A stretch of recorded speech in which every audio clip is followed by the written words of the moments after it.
Hello and welcome to Scott Rock, our brand new podcast by Climb Scotland, bringing you climbing stories and mountain tales from Scottish underdogs and local heroes. Your hosts are the legendary, me, Callum McBain, and... me, Robert Mackenzie. Callum, what is the plan, bud? Well, we both love interview podcasts, and for our jobs we get to travel around and speak to loads of different climbers. So we thought we would combine both of these things and share the stories we hear through this podcast. That's right, we're not just interviewing the hardcore among you, but literally anyone that we think has a cool story to tell. And we know that there's a lot of you out there. So keep an eye out every fortnight for the latest climber chat. And if you have anyone you'd like to hear from, or if you want to be in the show yourself, let us know and spread the Scott Rock word. And remember guys, when you get back out there climbing, back to the crags, back to the walls, be safe and do your buddy checks. Enjoy the podcast.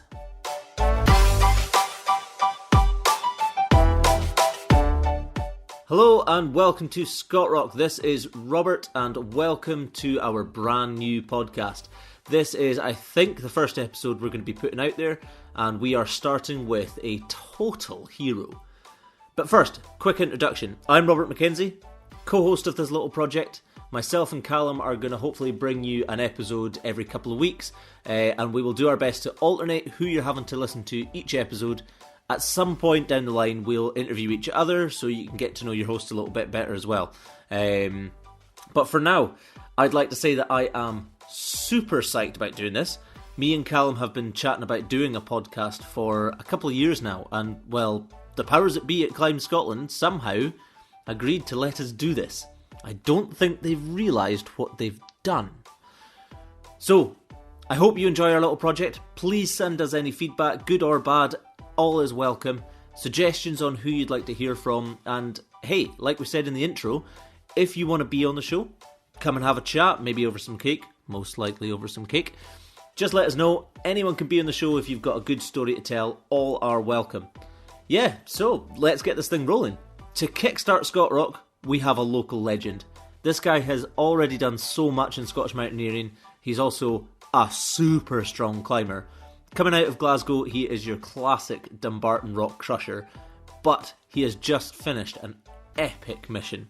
He has become the third person ever to do all of the Munros, that's 282 mountains, in winter, in one season.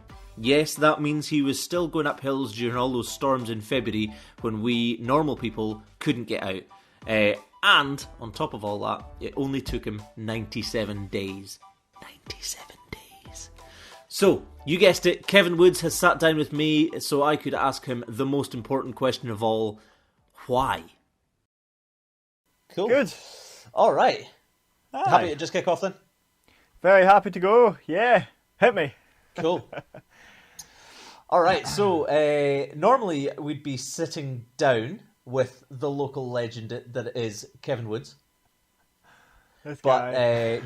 this guy, due to certain virus that shall remain nameless and the lockdown, we are unable to sit down together because that would be breaking our social distancing 2 meters. Yeah. So where are you just now, Kev?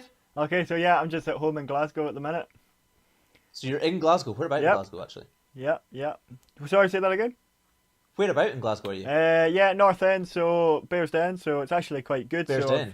ever since I got back, I've just been out basically every day on the bike, road bike, so Nice. getting some nice. laps in of some roads and things, so it's quite, Well, could be worse. that's good. That's good because we're at least keeping a good couple thousand meters distance between us. So I don't Good. think we're breaking any rules here. I think we're cool. You're in Glasgow too, aren't you? So we could have met up. If we had the chance, we could have met up. If we were allowed, dude. If Yeah. only. If only.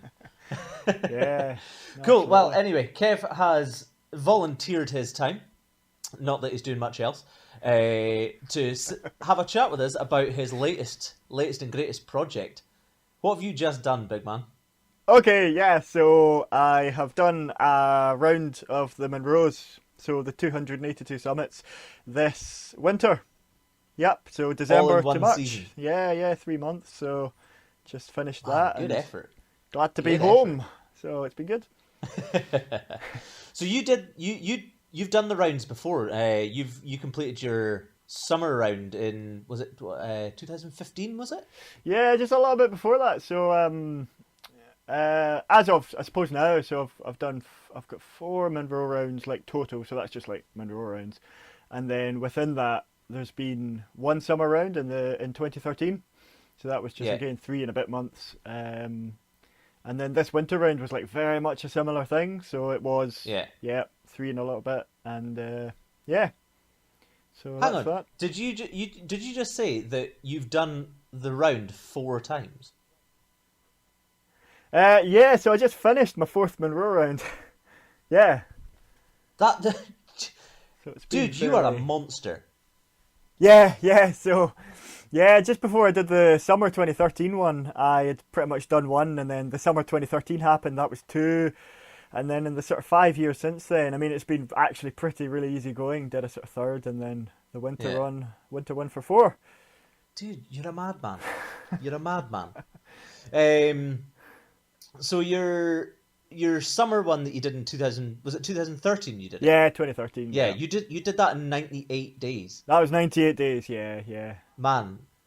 And so the mission was to do it in under 100 days. Well, it was something like that. Yeah, to be honest with that one, I sort of took.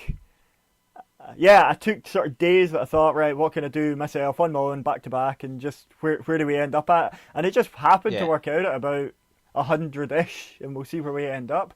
And I made a schedule that ended up being 98 days beforehand, and I ended up sticking really slavishly to that schedule. And in the end, it just turned out that, hit 98 days, but I really had to push that to get there. And it sort of worked out where I planned it, really. Yeah. I mean, good effort. Oh, cheers. That's a serious effort. And this one you've just done all 282 in winter. Yeah. In 97 days. Took a day off. I'm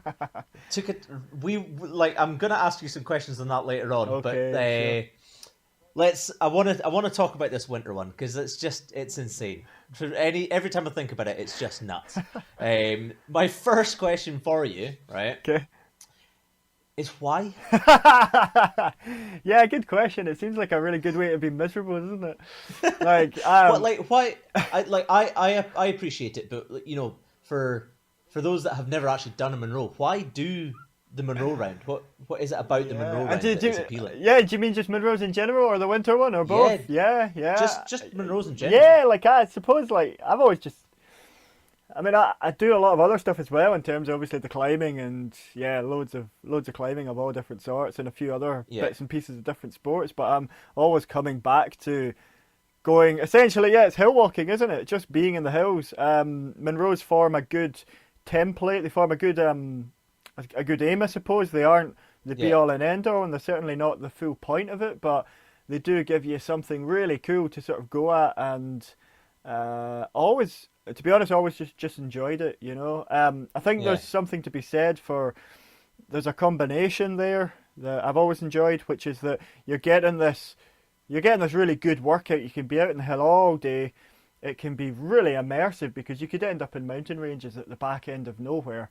But you've also got that sort of decision making, risk taking. You're sort of weighing up options and you're taking punts and things, and so that's part of the attraction, and it's always been part of the attraction. And doing the winter round is like nothing more than just a logical extension of all of these qualities. So yeah, as far as the winter round, I mean, let's not stretch this out to say that anything you just did was logical.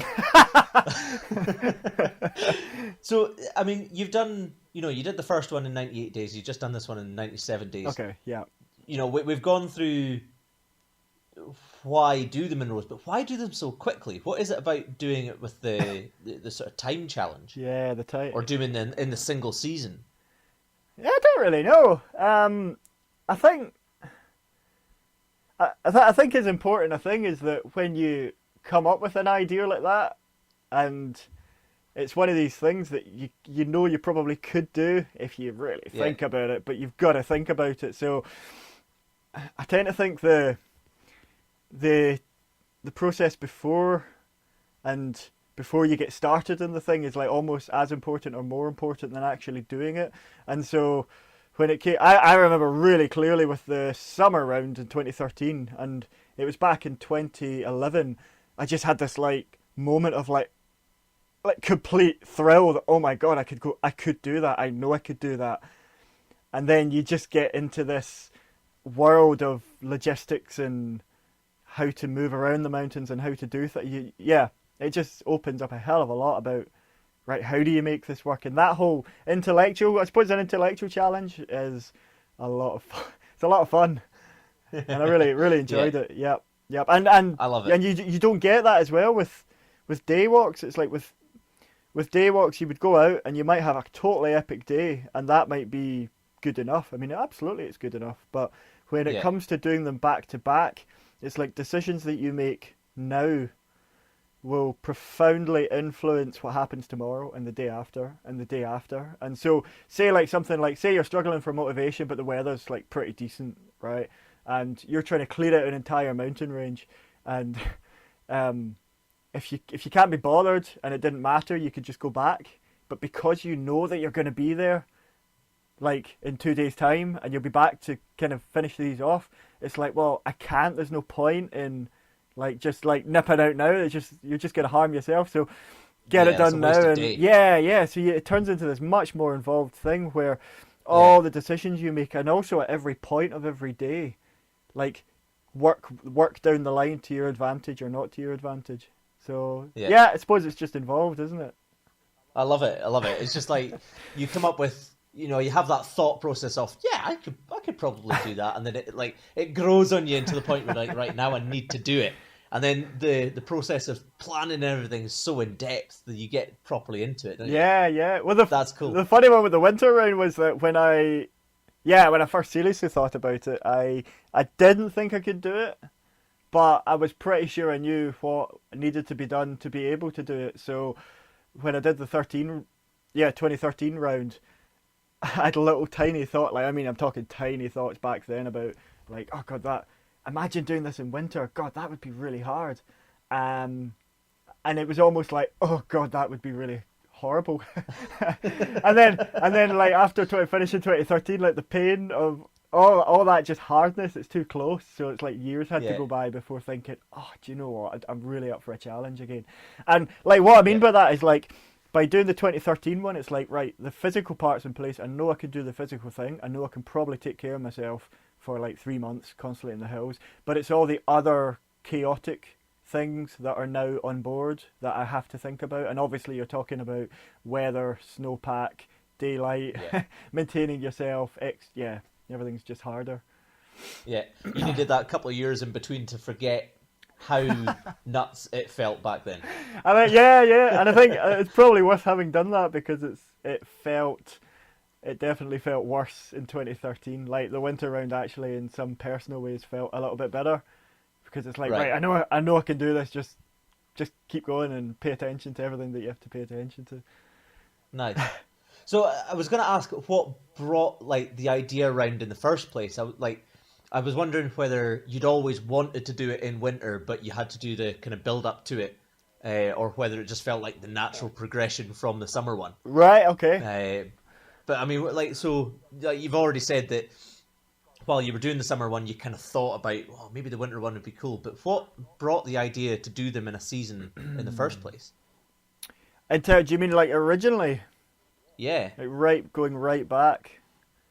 Yeah, I don't know. I think just like I definitely read articles and things. I'd definitely seen it. I'd seen people doing that before, and especially folk like Lorraine McCall and like all the winter rounds, and obviously, well, Steve Perry had done that, and there, Martin Moran, and like, you've seen that, and I just remember thinking way before I could ever do it, like, I might want to go and do just a big, long, involved trip like that.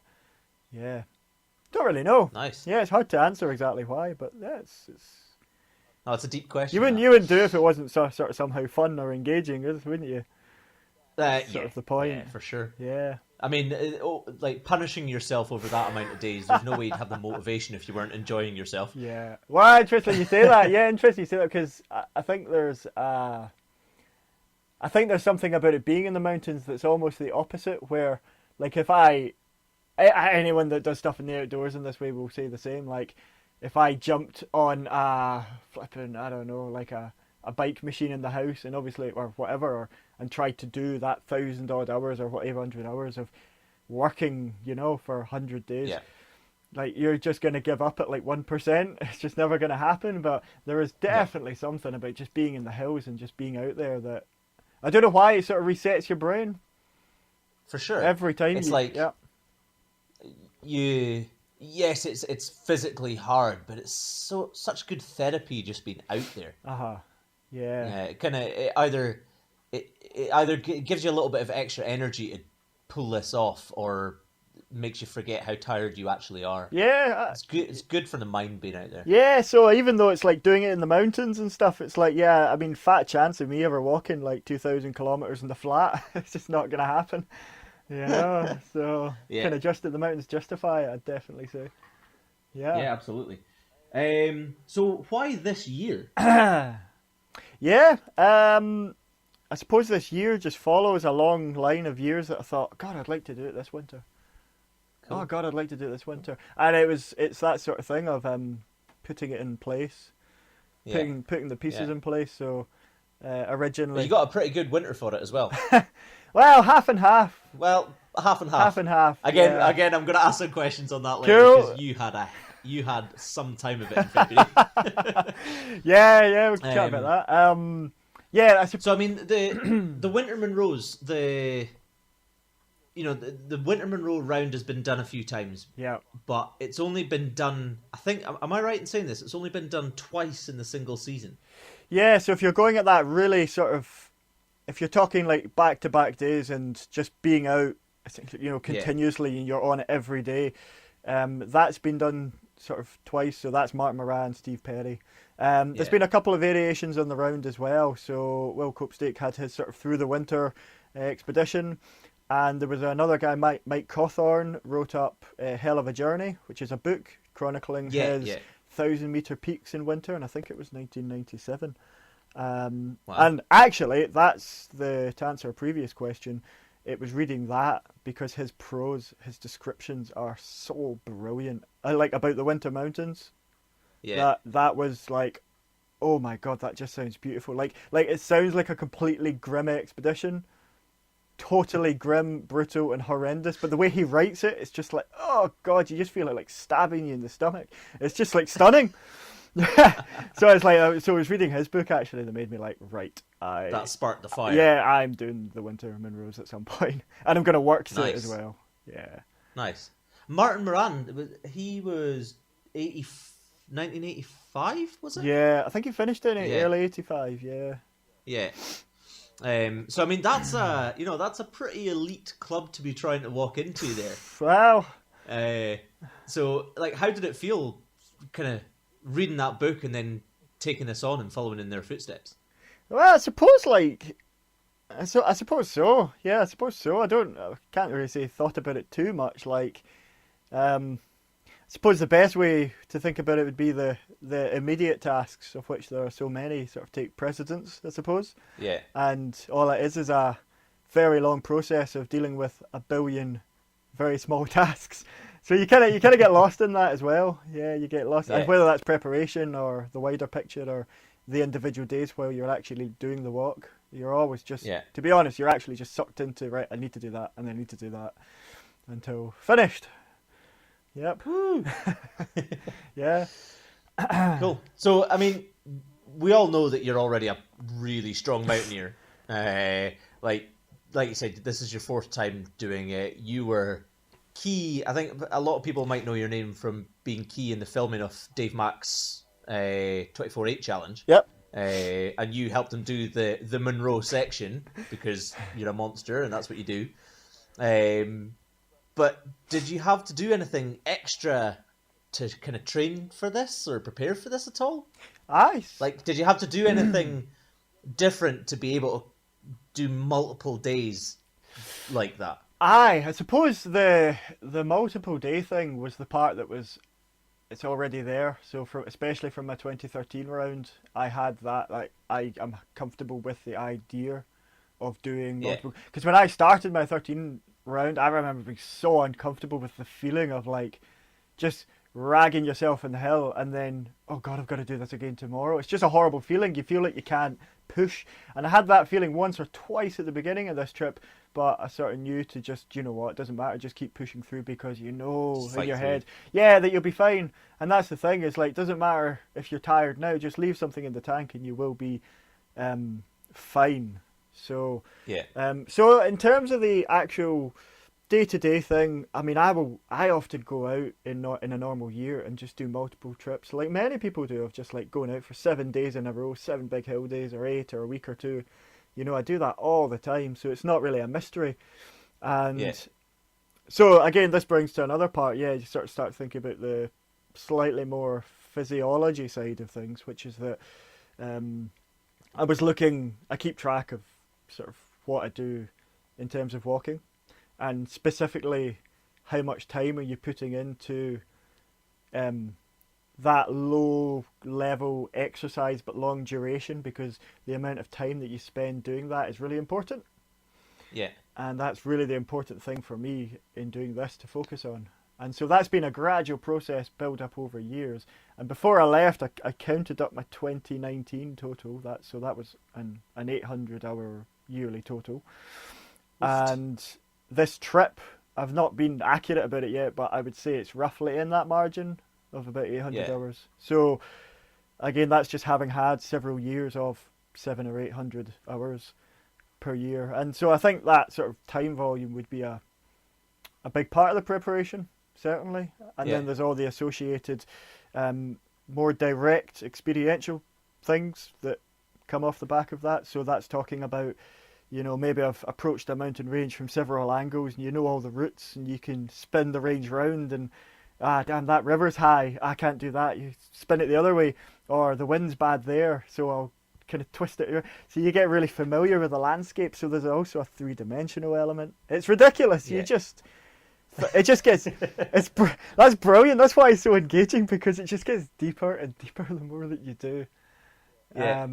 So tell me about this process then. Like, let's start with the order. Like, how did you plan the order of what hills you were going to do first and what you were going to do next and what you were going to end with? Like, is there some kind of unwritten rule to doing them, or is there any real deep logic? Yep.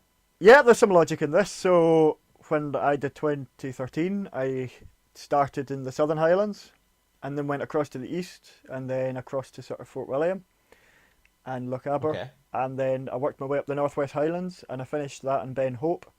And I think that logic had come from reading Hamish's Mountain Walk, actually. Right. And that's sort of what so I was like, well, we might as well just do them all in the same order. It seems right. But it's even more appropriate in winter. So Mark Moran did exactly that. Steve Perry did exactly the same, which was, here's how it splits up. So December and January. So you've got the dark days, wet days, stormy. Spend them in the Southern Highlands. And there you've got good access into hills.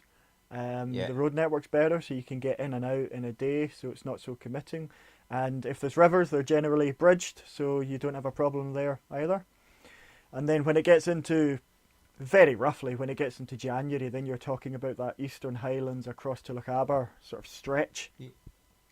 And what that leaves you open for is when the days get longer and hopefully the weather gets more settled into March, then you're running up the Northwest Highlands doing all the big days and big sort of expedition style mountain days. Right, okay. Okay. So you're playing with, you know, what the weather conditions are generally likely to be and what hills are going to be a bit better to do on certain days, even if it's rubbish. And Exactly, yeah. And there's, again, within this, there's like style, there's choices of style. So for quite a while, I'd seriously played with doing it as a backpack. And I sort of got to a point where I was like, actually, I don't think that's the right thing for me anyway. That would have been a serious effort. That would have been ridiculous, yeah. So, yeah, I think it's like, yeah. And there's two sides to that. I mean, okay, maybe I was doing more bouncing around mountain ranges, so you've got like more driving time and things like that. But I ended up doing mine van-centric. And that doesn't work because there's so many ranges that you end up like miles away from a vehicle or where you started. And if you were backpacking through, you'd actually be just fine, whereas there was a lot of logistics of sorting out how to get back. Yeah. But in other ways, it makes it, much easier and, like, to me, more civilized. You know, I definitely felt like I'd be more comfortable to do that, so that's what I went for. So you get a bit of option there. If there's a humongous storm, then go for a single mountain standing on its own. If you get a high-pressure day, then go for, like, a big mountain range. Nice. So, who joined you on this venture? Yeah, well, it turned out to really turned out quite nicely, actually. I thought I'd be completely just me doing it, and I had some brilliant support, which, to be honest, I mean, I'm not joking, it made a humongous amount of difference. So, a lot there's so many people I couldn't even begin to name, but especially folk like Helen Renard and Lorraine McCall, like, were just there so much. And really, so many people helped us out, and I mean, it made it definitely a lot kind of let things run much more smoothly. Yeah, good.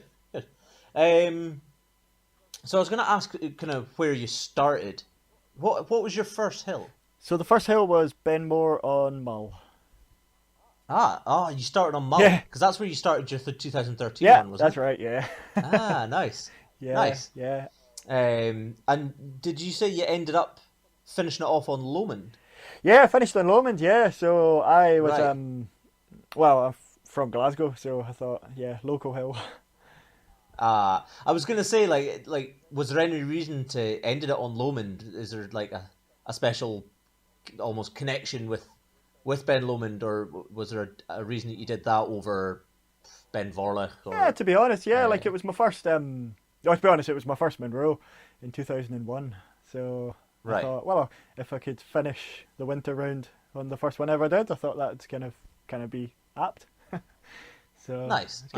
Plus, it's closer at home, so you can get back to the couch faster. Just collapse into the couch. Which sounds about right for the last week. Just done. Bet you. So, what were your, like? Did you have any best days up there? Like, if there's one hill that stands out above the rest, or one day that stands out above the rest. Ooh. I can definitely attest to the complete lack of good weather days. Seriously, there was so little good weather. Two stand out, I think. I'm just thinking. So certainly early on in the round, like a weekend, like maybe a lot of people remember Hogmanay was just unbelievable, like perfect. It's like perfect weather. So I started on Buccleuch Moor, and then across those Etive, and then crossed on to Stopcurry Screech and on to Bidian and Bean. And of course, like daylight being really short at that time, I was on Bidian just as the sun was just about to go down, and yeah, certainly one of the best moments. And then actually right at the end of the round, there was another just amazing day when, and this was like sort of middle end of March, where I crossed from, it's called Bairnis Bothy, and then you go through two areas, so Monar and Malardach, so North Loch Malardach, and it's this sort of big line straight through the most remote part of the Highlands, mountainous Highlands anyway, and finishing at the Malardach Dam, and it's just like a bonkers amazing day. Yeah, and there was a couple like that, but you're almost talking like count on one hand how many amazing days there were. Yeah, the weather was rotten. Yeah, I bet you. So you were putting videos most days up on Facebook of what hill you were on and what the conditions were like, and it just looked grim. 90% of the time when I saw a video, it was horrific weather. Yeah, that's definitely not an exaggeration. Yeah, very occasionally there'd be something that's nice. Sometimes the weather would be like okay, like reasonable enough, and you could get something done that's a bit bigger. But man, there was just times when it's like, especially February, it's just like another horrific day and another horrific day, and it's like, yeah. So so you've done them all in winter, you've done them all in summer. Do you have a a favourite hill to do in summer and a favourite one to do in winter? Yeah, it's funny actually. After my 2013, I remember thinking like, Avagin in Fisherfield was like a real, enormous high point for me, just in whatever way, just long lasting. And I sort of forgot that over time, and then being back there again in winter, it's another just incredible moment. And if there's any place that stands out as a real sort of pinnacle of what moving around the Scottish mountains can be, it's probably that place. Yeah. Oh, excellent. So, mountaineering in winter is, man, it's tough going at the best of times. Even on beautiful days, this year we've had loads of snow over a couple of days, making for super deep snow in the glens, and then we've had mega thaws, making everything wet and sticky, and rivers hard to cross and everything. So, I mean, did it feel like just tough, even on like the best of days? Did every day just feel like a bit of a slog, like a bit of an effort? Well, it was very much kind of like you say, but it was very much a winter of two halves. So the first half of the winter was consistently wet and stormy and dark and really windy, and you're just getting pounded by weather, but it was just slightly too warm for snow accumulation, and sometimes there wasn't snow. So you would be getting hammered by the weather, but you could still move through it. So it's just like put your waterproofs on and just keep going, and you could still pull out big days. And then it changed in one day. And again, what happened, alluding back to the schedule, was that I had these stormy westerlies in the Southern Highlands, and then I'm like, well, they're westerlies, so I'll just go over to the east. That's part of the plan. If it's westerlies, go east. So I went to the Eastern Highlands, did that. And then I started working my way back through the Central Highlands, still westerlies, bloody hell. And then I got across to Lochaber and finished everything across to the Great Glen.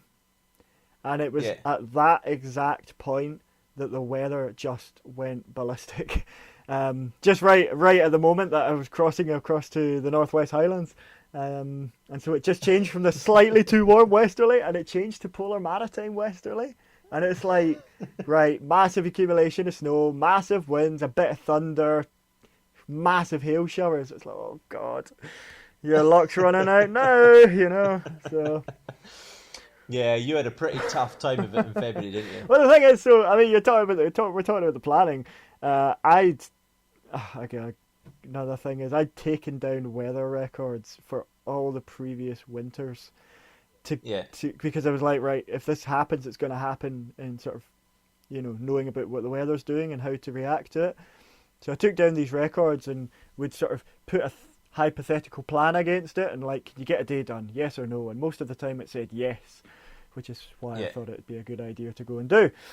But part of the whole plan working is kind of predicated upon having a slight variation in airflow. So of course, if you get 3 months of westerlies, anybody knows that's going to be really tough to get through.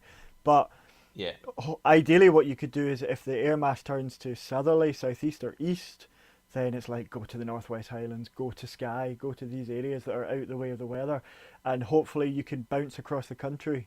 That would be kind of a more conventional winter, but it was really unusual that we just had 3 months of westerly. Westerly, constant. Yeah. And another thing was that when it was in the Southern Highlands, you would have these really deep westerlies, but they would kind of rattle through in a day, and then you would just get like maybe 10 hours of calm settled behind it, and I could see that in the pressure charts, and it's like, right, go out in the middle of the night and do something because the weather will be good.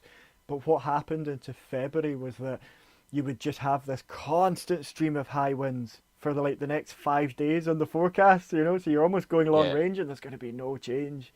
So I lost so much time just because it's like, I'm out of options, like the weather's been... Because you had storm... was it Brendan or Brandon? Brendan? I can't remember, actually. I think it's Brendan. You had Storm Brendan, straight into Storm Kiara, straight into Storm Dennis. Yeah. And all of them were mental. They were, 50, 60 mile an hour winds on the tops. Yeah, I mean... how much did you actually manage to get out during all that? Yeah. So it worked out okay in the first instance because, so originally I don't know how I just managed to get around about the storms, and that was partly a terrain thing. Again, in the Southern Highlands, you can pick you can just nip up that hill or that one and do singles, and you're not committed while the weather's bad. And then, as I say, crossing across to the Northwest Highlands, and there's just no way around about it. Everything is logistically bigger, but I'm out of options now, so it's either do them or don't do them. And I mean, to be honest, I lost so much time just because there was no variation. And I would almost say if there'd been any variation in the weather, if there'd been anything at all ever, then it would have made a huge difference to keeping a nice quick schedule. But I just got hammered. Or it's just like I just can't go out in that. There was one morning where I was I was asleep in the van, and I was woken up by sort of thunder, and then there was one that wasn't it was like straight over the top, so it was just a bang, like bang, super loud, and without even properly waking up, I just like jumped up and ran across the van, and then I woke up and went, "What the hell are you doing?" It was just like this response, it's like, it's just terrifying. It really bad. It really shook me because I was like, oh my god, if you're up a hill in that, you're just gonna get crushed. So I didn't go out that day. Yeah, that's not the time to be heading out. Yeah, that was some of the worst. The day that followed I was in Glen Shiel. It was just, it was horrific. It was like the trees and the plants along the roadside were just getting flattened by wind and hail showers. So I was like, nah, it can't happen.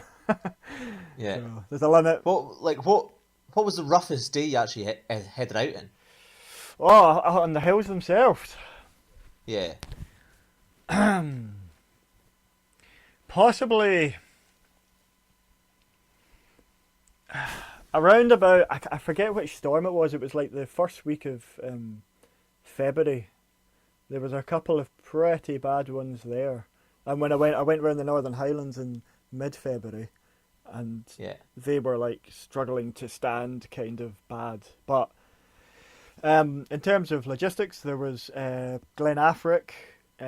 It took me 4 days to do a set of hills that I've actually like ran around in an afternoon. Oh, because it's I sort of set along the south side of Loch Malardach, where like normally it's just like easy ridge walking, and it was just horrendous. I mean, really horrendous weather. It was this was getting towards quite near the end, and it was like the glen was knee deep in snow. It was flooded with meltwater. It was just covered in muck and mud, and you're just up to your knees all the way. And then you get up onto the hills, and it's just been blown totally flat by hail showers and storm, and you can't see your feet sometimes. It was just ridiculous. Yeah, in a way, it's good fun though. It's good fun, but fun. Hard to move in.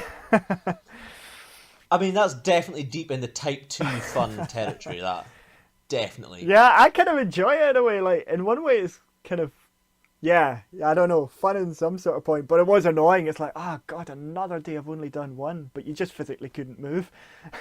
Yeah. So I bet that ate into your time as well. Yeah, well, there was a whole other side going on at that point where, like, for the first half, especially when the ground conditions were better, like I was keeping the pace. I was like, right, this is a pace, this is a clip. I can feel it, and if this kind of continues broadly as is, I'm gonna get in a really good time. And then just the entire Northwest just lost so much time, but that's cool. It's kind of I suppose that's why you do it, isn't it? Like, if you wanted to, that's the challenge. It's part of the challenge. Yeah. So good. Yeah. Were there days you got caught out there where you're just thinking, I should have stayed on the couch? I shouldn't have. I was probably, to be honest, very slightly on the conservative side. So if you're talking 97 days with if it stretched a bit, you might have been talking about taking a couple of days off it. But in general, like, some of those days were bad enough. I was like, do you know what? I'm not looking to get myself killed here, and I think I know where I stand. And I'd probably say that with the winter. I don't think I ever made a decision that I said I nearly screwed that up. there was no decision-making process that ever seemed to result in, you sold yourself short, you screwed that up, do better next time. So pleased with that, and yeah, that just cool. Good.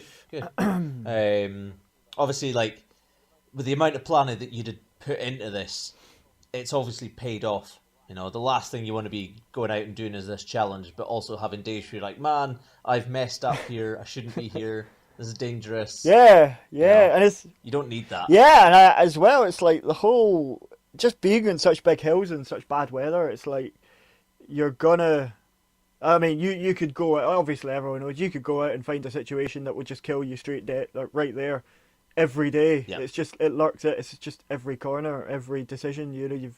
You can't stop making decisions. So it's an interesting combination. You've got that physical challenge of your 2,000 and a bit kilometers, as well as continual decision making and just that.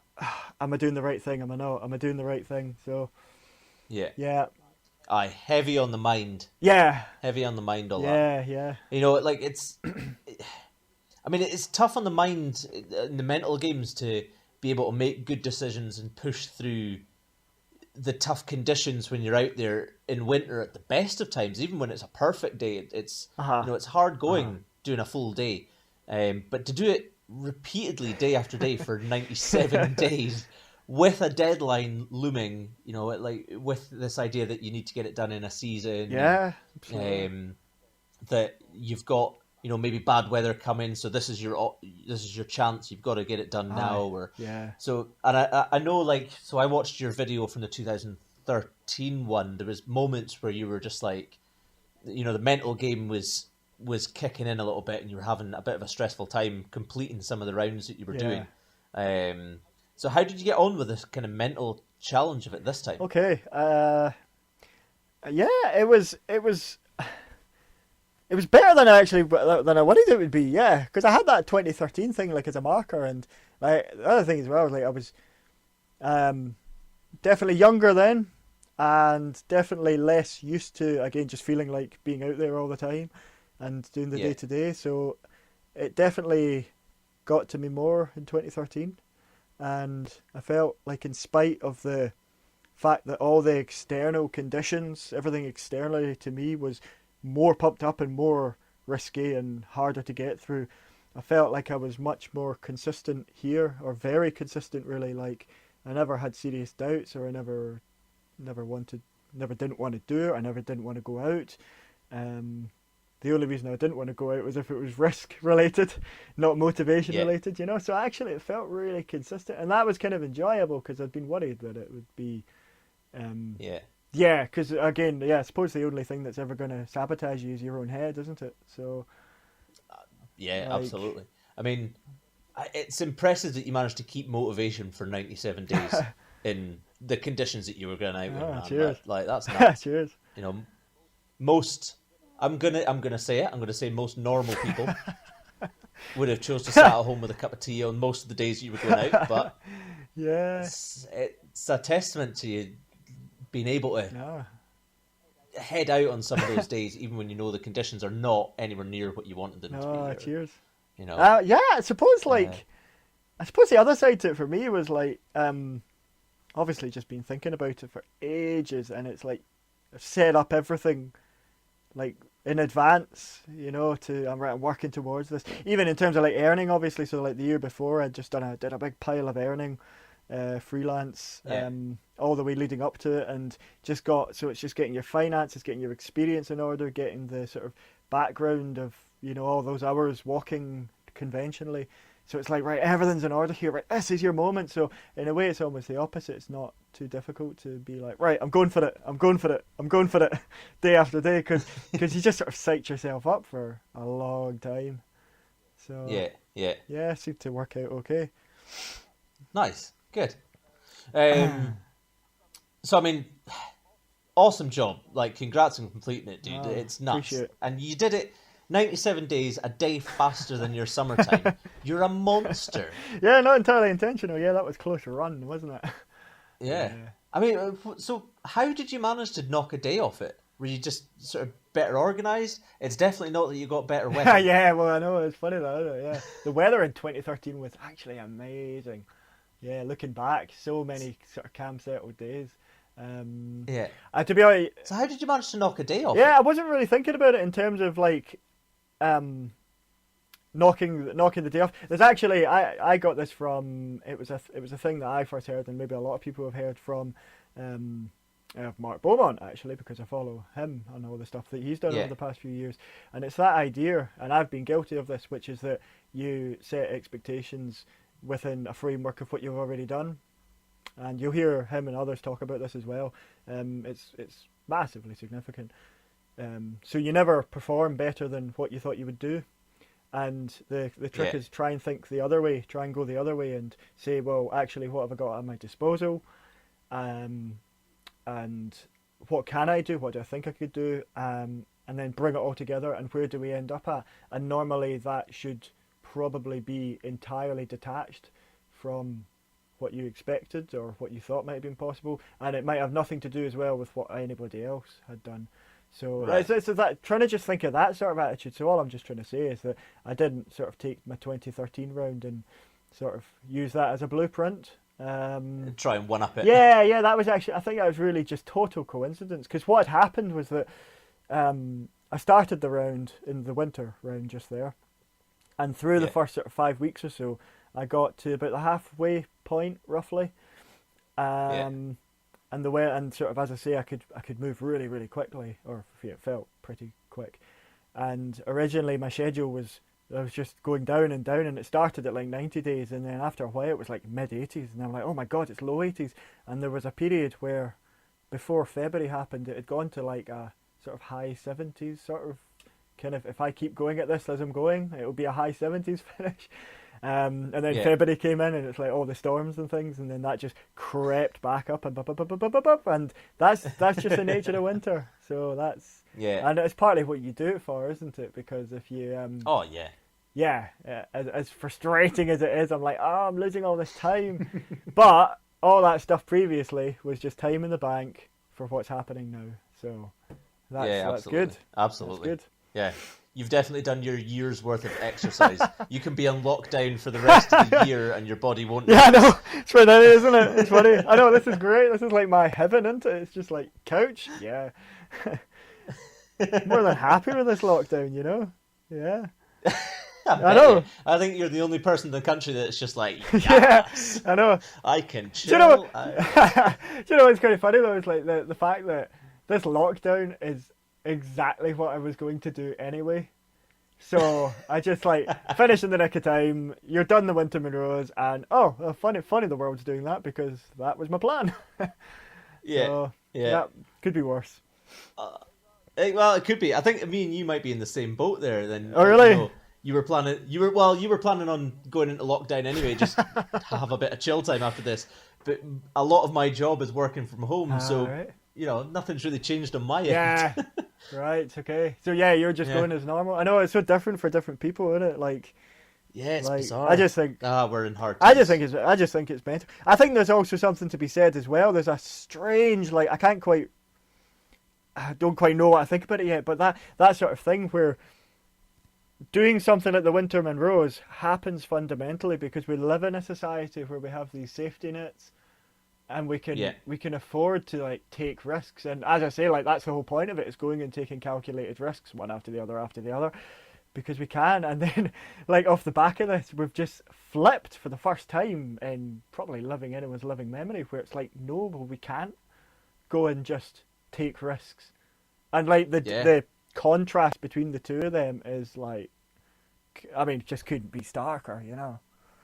Yeah, like, you're able to go out and do all these winter Munros, and yes, there's risk there, but you're able to plan and prevent most of it. And we're permitted, or reduce most of the risk. But also that we're socially permitted to do that within a functioning modern country. Yeah. And now, the risk of just going to the shops for some people is too high, and there's no way to mitigate that. Yeah. And also weird times. Yeah, I know, it's like it could not be more different. So in the last week or so, I've just been like going to road bike. So solo road bike Yeah, trips. yeah, just getting out myself on the road bike and try to keep the legs working, keep them happy. Nice. Well, anyway, back to the Sure. topic. So it ended your last day. You got back down off Lomond.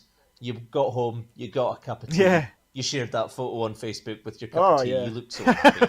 Was it everything you hoped for?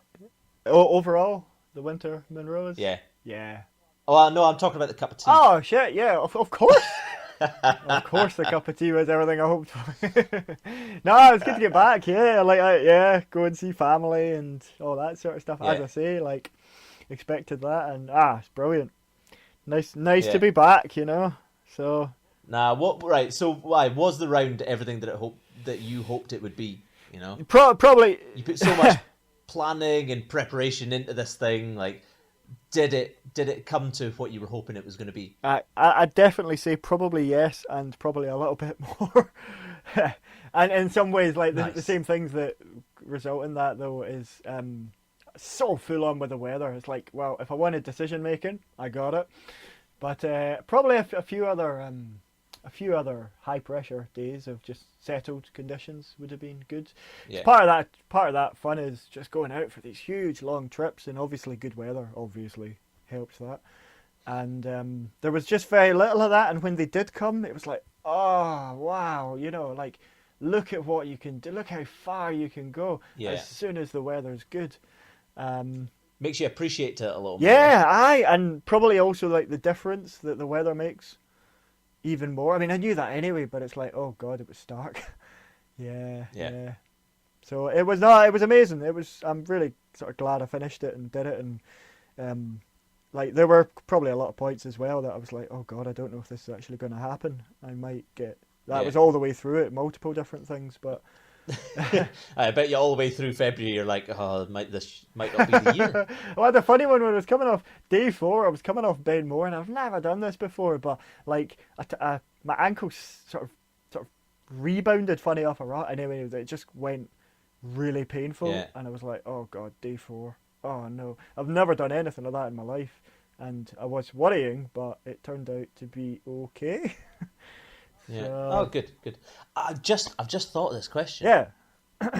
So, when I was out in Spain just over winter there, and I spoke to a bunch of people that were projecting really hard routes who said that if they get through the crux moves or whatever, and they're on the last bit, there is no way that they're ever going to fall off the top sections, because these are 80-meter routes and they do not want to have to climb all of that again. Jesus.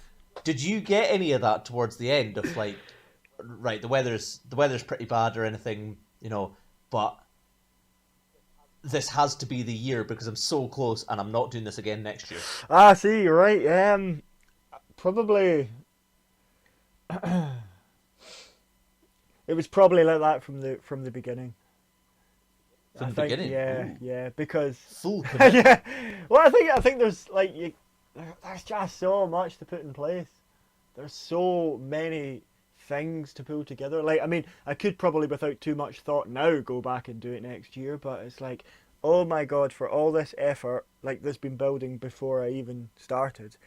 Like, I had a pretty good idea. It's like, I'm pretty sure I can do this, but without knowing that I can do it, obviously. But I've got strong suspicion, and it's like, short of a absolutely traumatic injury or something like that, or a virus or whatever.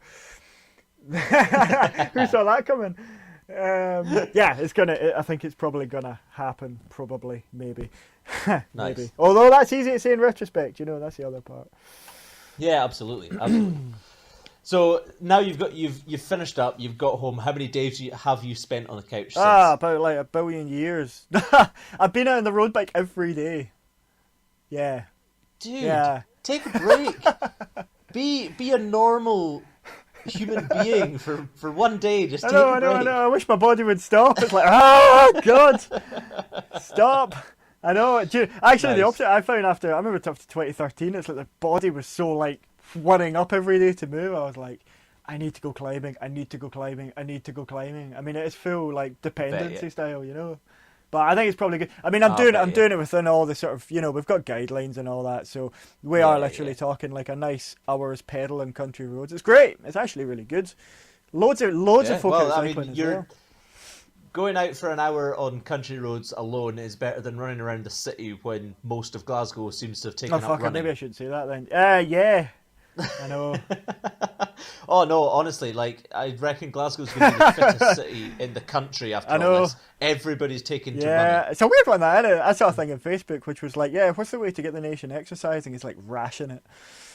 It's like, but it's great. I mean, can't laugh at it. It's brilliant. Yeah, I suppose it's no bad thing. So you obviously you made a film about your 2013 round. Yep.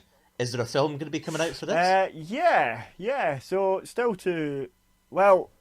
had the YouTube channel on the go, and through the winter, my brother Steve was just like busy away. He was editing all of these updates, which was cool. And so we've just got like a power of footage and stuff like that. And it's all pretty it's still very much factual day to day on the YouTube channel. But I will go and do something with a film. Cool. Yep, so film, and as part of my ongoing springtime isolation, I'll also get around to the business of doing a book as well. A book? Oh, nice. I thought if there's anything that I'm ever going to do, then I might as well just do it now. So, yeah. Yeah, bet you. Yeah. So the two together. Cool. Well, I can't wait to see them. Cheers. Can't wait to see them. Brilliant. Well, thank you very much for that, big man. Thank you very much. I've gone through all the questions I'm going to ask. Cool. Again, huge congratulations on finishing that. It's such a serious effort. And to knock a day off your summertime, you get full-on bragging rights for that. No, thanks. I appreciate that. Yeah, it's good. It's good. Cool. Good. Well, thank you very much for sitting down. I'll hopefully catch up with you soon. Cheers for having us. Take care of yourself in lockdown. You too. Cheers for that.